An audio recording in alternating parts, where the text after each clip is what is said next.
खऱ्या अर्थाने महाराष्ट्र राज्याला आनंदाचा दिवस आहे।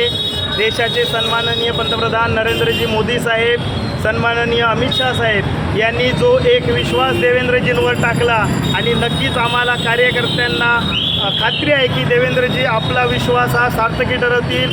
तळागाळातल्या कार्यकर्त्यापासून ते अगदी दिल्लीपासून गल्लीपर्यंतच्या कार्यकर्त्यांचा सन्मान राखणारं असं आमचं राज्याचं नेतृत्व आदरणीय देवेंद्रजींना आम्ही सिंधुदुर्ग जिल्ह्यातील सर्व जनता अभिनंदन आणि शुभेच्छा देतो। त्याचप्रमाणे आदरणीय एकनाथराव शिंदे असतील, त्यांच्यासोबत काम करणारे आदरणीय अजितदादा असतील, यांचं देखील आम्ही या ठिकाणी अभिनंदन करतो आहे।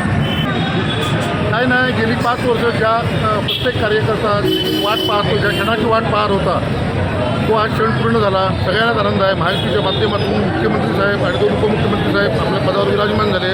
लवकरच कॅबिनेटचा विस्तार होईल आणि आमचे आदरणीय नेते विजयजी राणे साहेब पुन्हा त्या मंत्रिपदावर आम्हाला दिसतील अशी आम्हाला सगळ्यांना अपेक्षा आहे। भारतीय जनता पार्टीचा देवेंद्रजी आप आगे